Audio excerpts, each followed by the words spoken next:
Turma, menos Marx, mais Mises. O Brasil e o Congresso se afastaram da esquerda nesse primeiro turno. Luan, manda ver. Apoiar o governo do presidente Jair Bolsonaro, como o PL, União Brasil, PP, Republicanos, Patriota, Novo e PTB, elegeram 250 deputados entre os 513. Essa maioria, em tese, é suficiente para aprovar projetos de lei ordinários. Já no Senado, PL, União, PP, Republicanos e PSC, além de Podemos e PSDB, garantiriam 45 dos 81 votos, também suficientes para aprovar leis ordinárias. Enquanto isso, a esquerda no Congresso será minoritária. Na Câmara, PT, PDT, PSB, PSOL, PCdoB, PV e Rede somam 125 deputados, um quarto da casa. E no Senado, eles somam 13 representantes. O que essa nova composição indica sobre o andamento da agenda econômica e as perspectivas de governabilidade? Para conversar sobre o assunto, Linha de Fogo dessa semana recebe Cristiano Noronha, vice-presidente da Arco Advice. Boa noite, Cristiano. Obrigado por estar conosco aqui no Linha de Fogo. Boa noite, Luan. Prazer estar aqui com vocês. Cristiano, sobre essa nova composição do Congresso, né, antes das eleições já tinha um levantamento da Arco Advice que apontava uma tendência de crescimento na Câmara do Centrão e também uma esquerda sem um crescimento tão substancial. O Congresso parece que está mais conservador.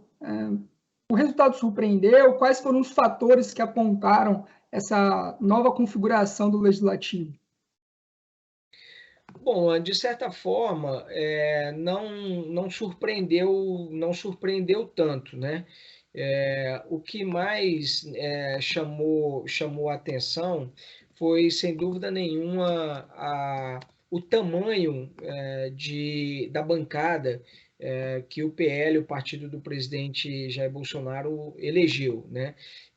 Havia uma expectativa, de fato, de que o número fosse expressivo da bancada, considerando, se a gente olhar, por exemplo, a eleição de 2018, um partido praticamente sem tempo de televisão também elegeu uma bancada muito boa, que era o PSL, o partido ao qual o presidente estava filiado à época, né? E agora esperava-se também um crescimento da bancada do PL, né? Então, isso era esperado, como eu disse. Agora, o que surpreendeu foi o tamanho. Quer dizer, 99 deputados ali, sem dúvida nenhuma, foi uma surpresa. Acredito que nem mesmo o partido esperava ter um grande eleger uma bancada tão expressiva.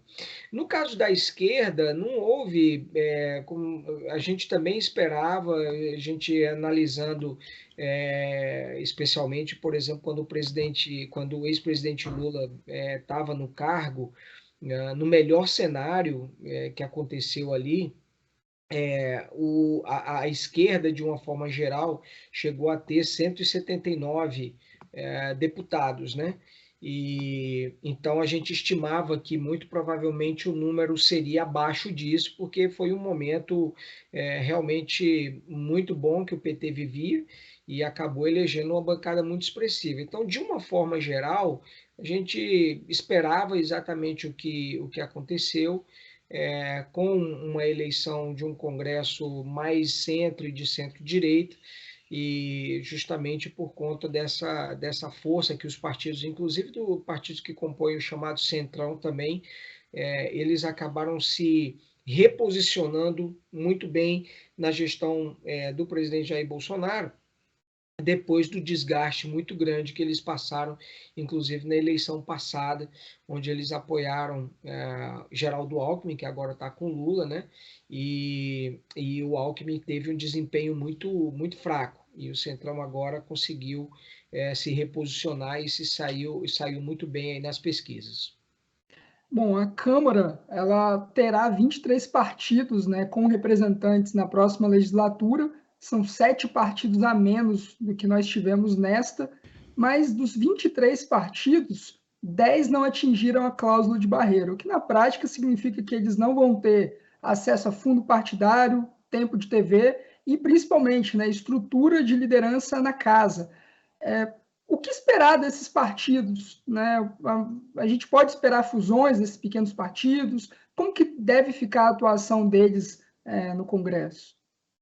É muito provável que a gente passe por um período de realinhamento partidário, né? Esse realinhamento significa justamente fusões, né? Esses partidos devem acabar se reaglutinando. Então, o partido não ter acesso a um tempo a tempo de televisão, o recurso do fundo partidário, isso acaba sufocando por demais as legendas, lembrando que isso é um dos principais, vamos dizer assim, assets que o partido tem até para negociar esses apoios e formar coligações no caso das eleições proporcionais, né? Então, muito provavelmente, a gente pode passar por um período de fusões, justamente antes até, quem sabe, das eleições municipais. Lembrando que em 2024 também a gente tem eleição para prefeito, eleição para vereador, né? E já vai ser uma eleição complicada, que essas legendas que não conseguiram atingir a cláusula já devem eventualmente sentir um baque, né? Se elas não caminharem nessa direção, podem também amargar um prejuízo e uma queda bastante expressiva nessas eleições municipais. No mercado financeiro, né, a gente teve aí um cenário no pregão de segunda-feira em que lá no exterior houve uma valorização dos ativos, mas principalmente aqui no Brasil, né, logo após esse resultado eleitoral, a gente teve um melhor pregão desde abril de 2020. Você da Arco, né, que atende, conversa com diversas gestoras, fundos institucionais, na sua percepção, a Faria Lima gostou desse congresso?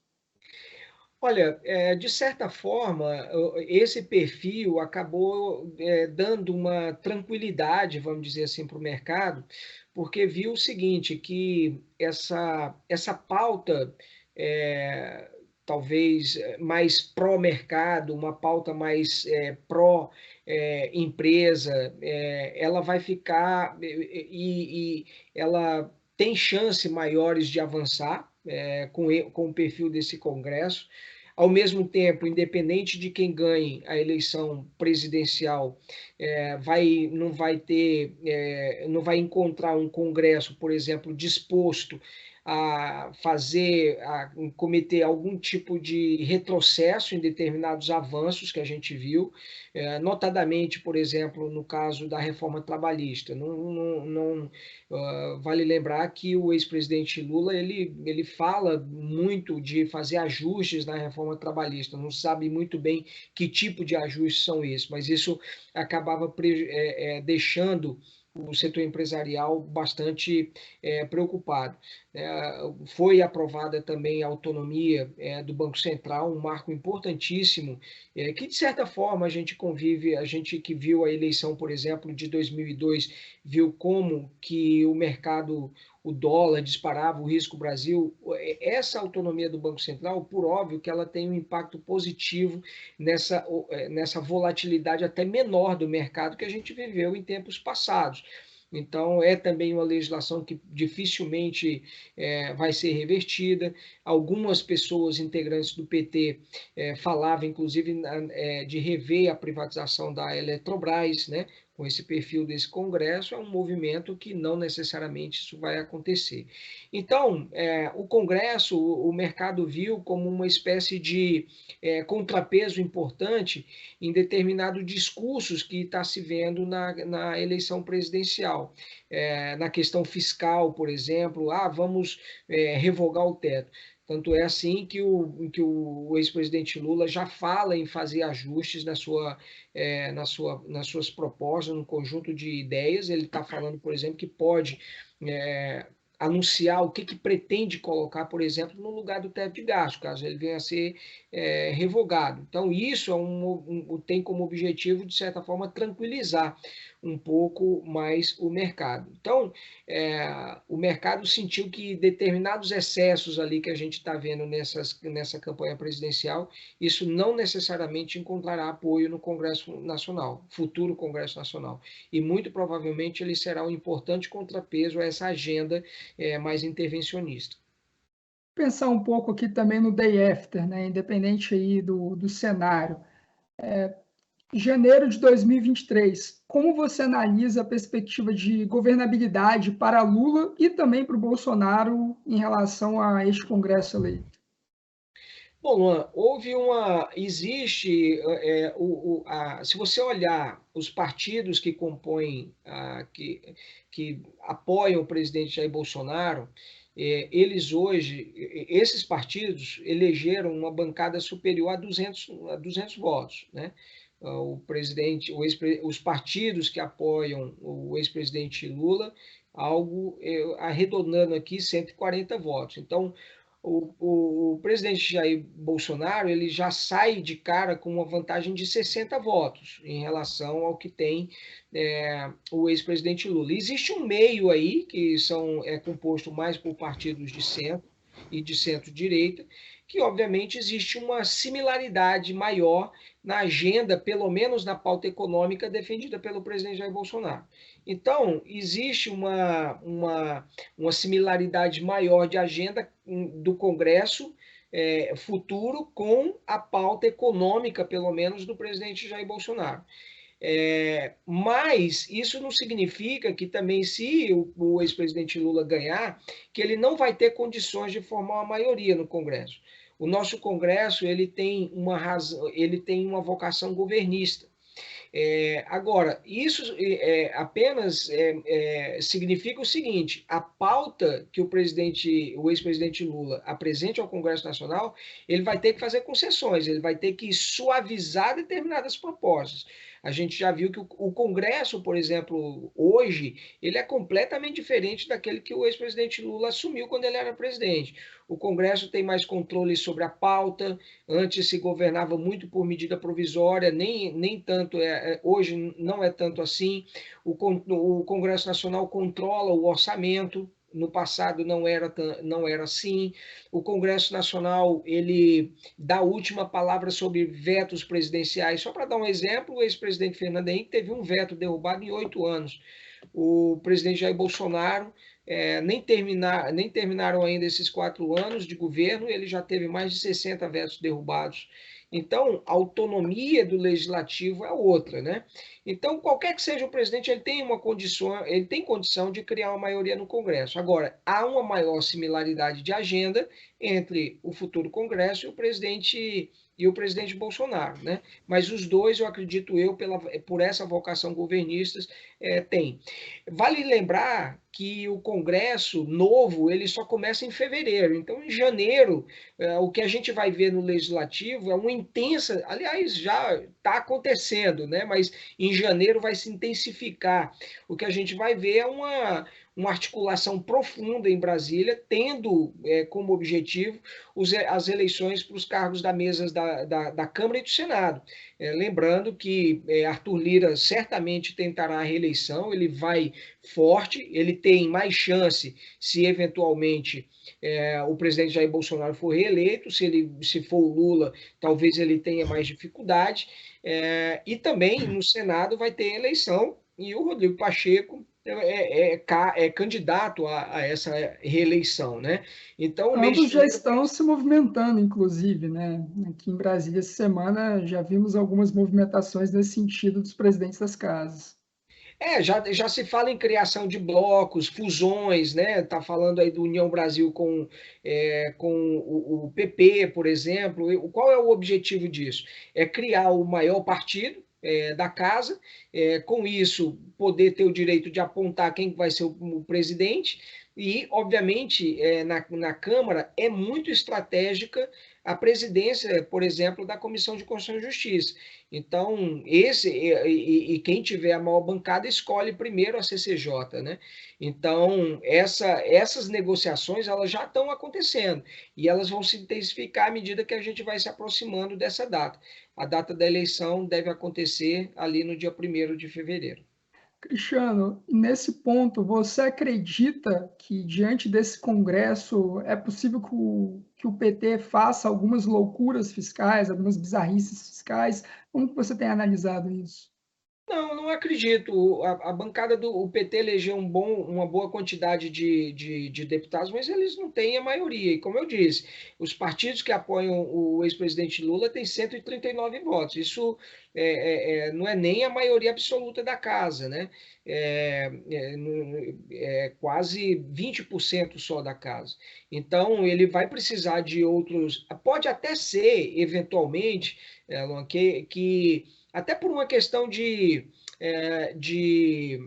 respeito às suas bases, alguma coisa assim, pode até ser que o presidente eventualmente até encaminhe um texto, vamos supor, uma proposta, não com maluquices fiscais, mas que sejam mais aderentes a essa pauta da esquerda. Mas uma vez passando pelo crivo do Congresso Nacional, isso deva ser ajustado, né? Isso deva passar por um processo de reformulação. Olha a reforma da Previdência que o presidente Jair Bolsonaro aprovou no primeiro ano, por exemplo. Ele teve que ceder. Havia uma grande tentativa do presidente, por exemplo, de mudar a questão do abono salarial. Isso não passou, o Congresso Nacional não deixou.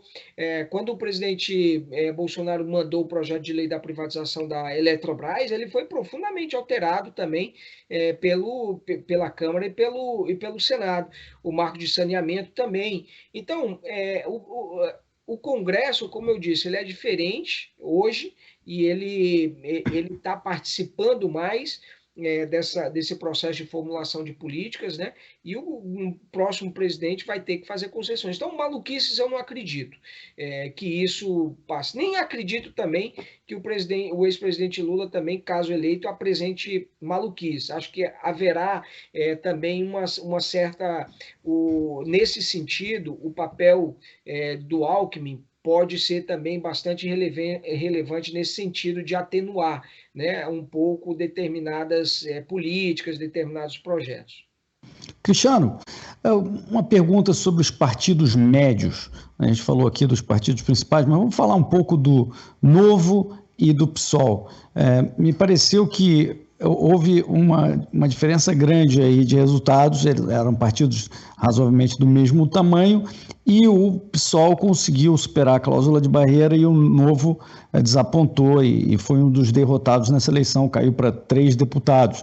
Né? E se você analisa a postura do PSOL e do Novo nos últimos 4 anos, né, eu percebi uma certa diferença. Enquanto o PSOL falava, olha, nós somos ideologicamente mais à esquerda que todos e tal, mas o Lula é o nosso chefe da frente de esquerda, enquanto o Novo, na gestão anterior, né, do João Amoedo e da turma que estava antes, quis se confrontar ao governo, se opor ao bolsonarismo, chegou até a perseguir gente que votava com o governo, chamando de bolsonarista, etc., e tentou, vamos dizer, pescar nesse lago reduzido, disputando dentro vamos dizer, da direita, ao invés de seguir uma estratégia parecida com o PSOL. Eu acho que isso tem a ver um pouco com o resultado. Eu queria ouvir um pouco a tua visão desses resultados dos partidos médios e tal, e dessa questão que eu coloquei. O PSOL ele tem crescido de certa forma na margem nas últimas eleições. O partido, lembrando que ele nasceu de uma dissidência justamente do PT, porque o PT fechou questão ainda no primeiro ano do governo do ex-presidente Lula a favor da reforma da Previdência. Houve uma dissidência ali, Heloísa Helena, Ivan Valente, tudo mais. O pessoal acabou criando o PSOL e aí nasceu o PSOL dessa dissidência. Mas o partido sai de 10, vai para 12, enfim. Né? Eu acho que o PT ele continua, de certa forma, sufocando determinados partidos, os partidos de esquerda de uma forma geral. mesmo quando eu falei desses 179 assentos que a esquerda tinha no melhor momento do Lula, majoritariamente 50% disso era só do PT, né? Então, enfim, a esquerda ela fica, sai de um e vai para outro, né? Mas como o PSOL aproveitou, de certa forma, essa oportunidade, justamente temendo a cláusula de barreira e tudo mais, lançou Boulos, que saiu como candidato à presidência da República já, colocou ele como candidato deputado federal, justamente para puxar também o partido. Então, eles ficaram muito atentos nisso, e nisso eles foram eficientes, né? Já o Novo, houve o partido, como você disse, quando ele bateu, acho que perdeu um pouco isso. O candidato mais votado, por exemplo, em Minas Gerais, um candidato, um deputado federal novo, jovem, vereador, mas bastante jovem, foi o mais votado, justamente porque a gente vive uma situação de polarização. Então, essas candidaturas, esses nomes que se associaram ou ao Lula ou ao presidente Jair Bolsonaro acabaram tendo um destaque bastante expressivo, né? E veja, por exemplo, o posicionamento de Alexandre Frota, de Joyce Hasselmann, também tiveram votações expressivas na eleição passada e acabaram não conseguindo um novo mandato. Então, essa direita ela acabou se tornando bastante pulverizada em outras legendas.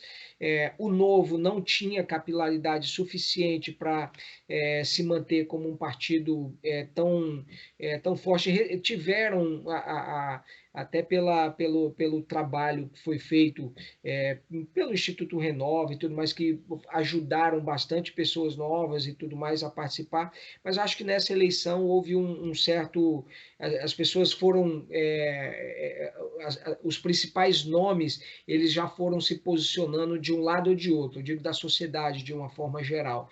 Então, ou você era Flamengo ou você era Fluminense, entendeu? Não tinha... E aí esses partidos pequenos acabaram ficando, de certa forma, meio sufocados diante dessa batalha e dessa polarização.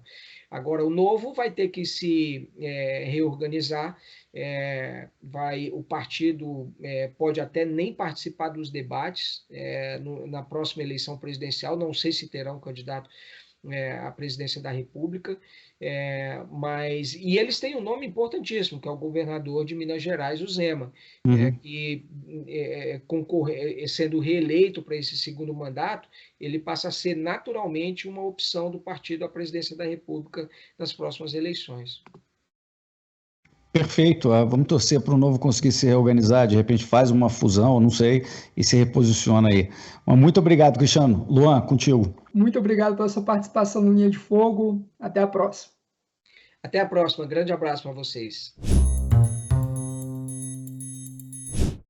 Hélio, você está satisfeito com esse congresso? Quais são as suas expectativas aí e projeções a partir de fevereiro de 2023?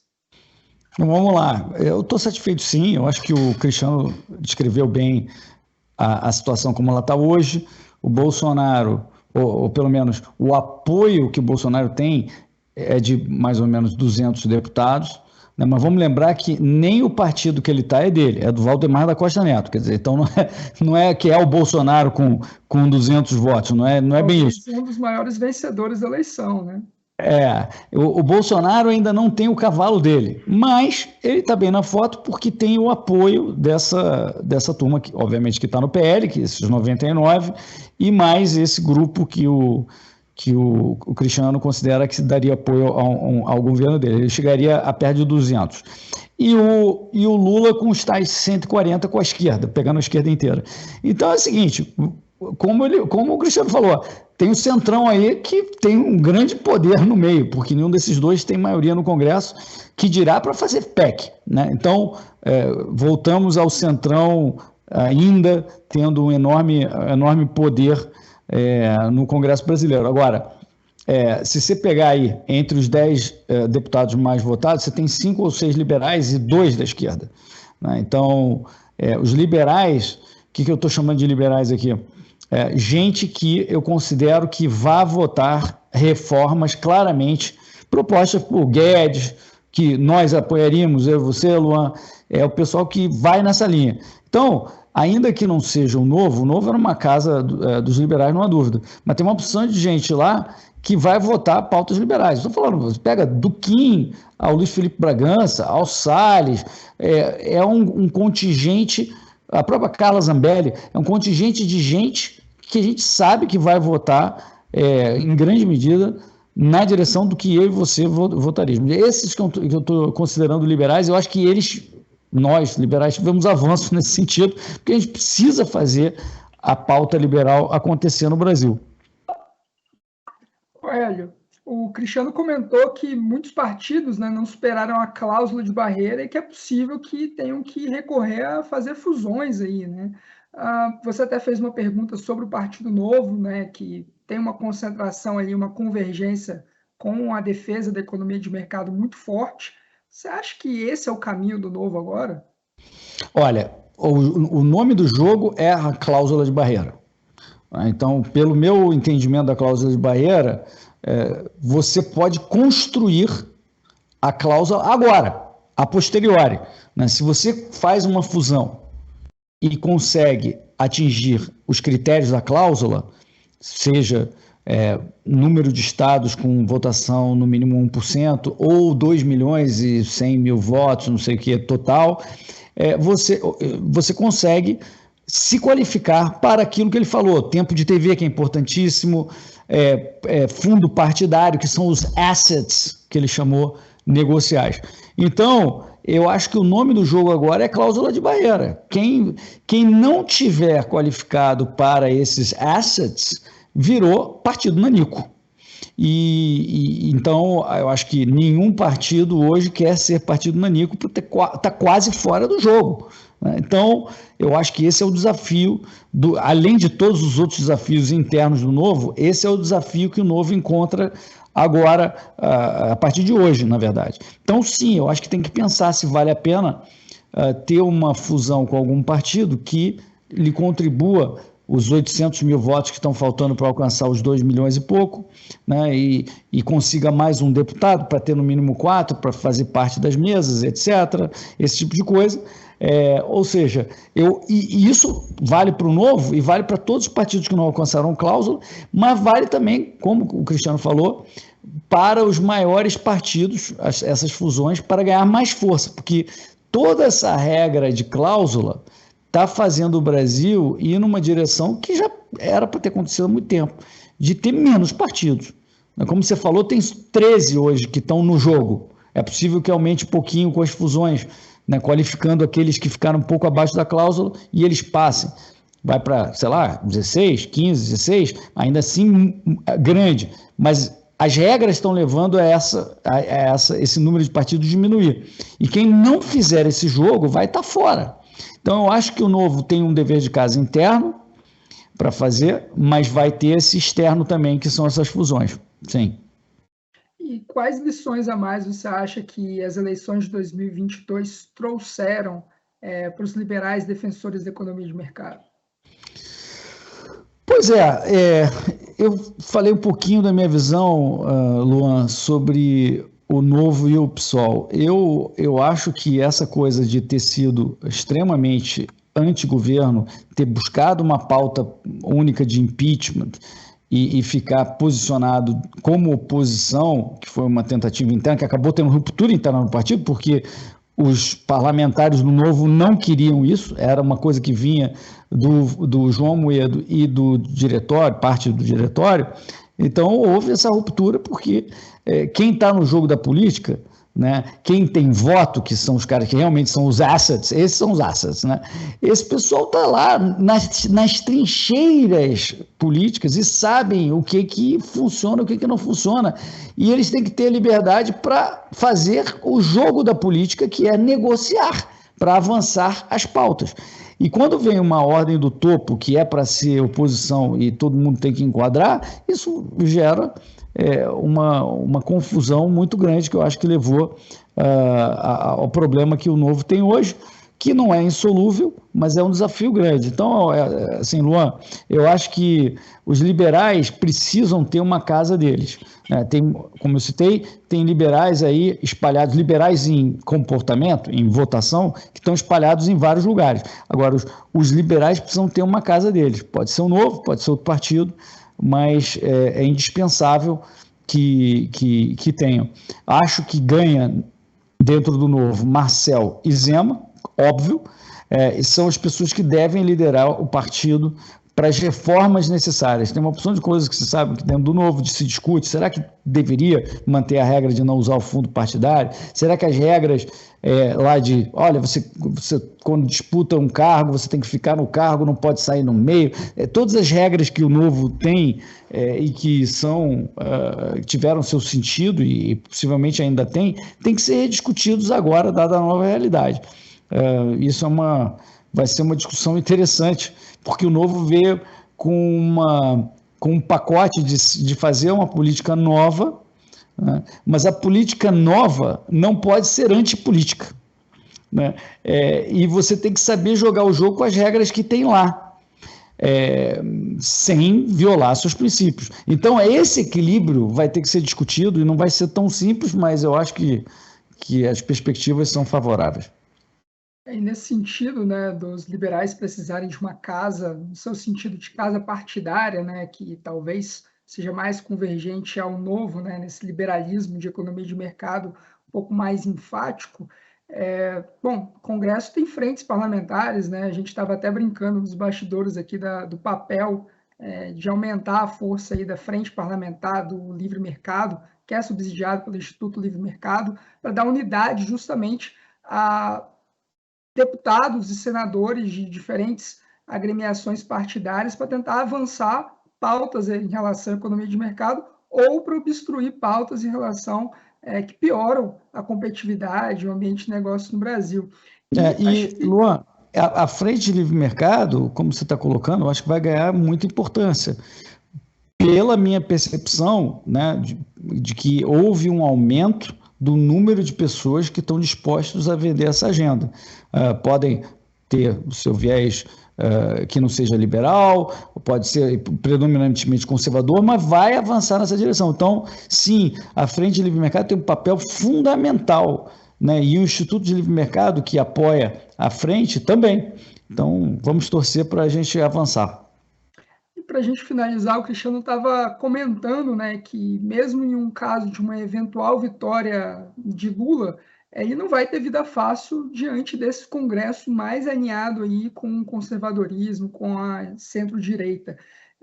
Nesse sentido, né, discursos sobre revogar a reforma trabalhista, estatizar Eletrobras, ou você ter grandes riscos fiscais, seriam mitigados. Você concorda com essa visão dele, Hélio? Eu concordo, veja que para revogar alguns desses avanços só com PEC, né, porque já está na Constituição. O teto de gastos é um exemplo.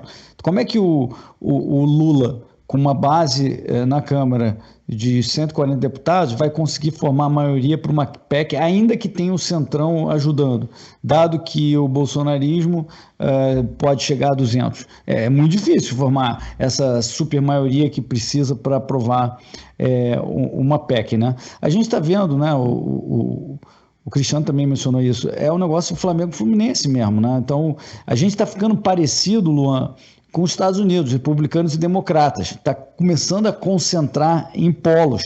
E lá, os liberais ficam dentro, tem lá um segmento dentro do Partido Republicano, porque no Partido Democrata o negócio não dá para vender as ideias liberais lá não. Então, existe uma força nessa direção.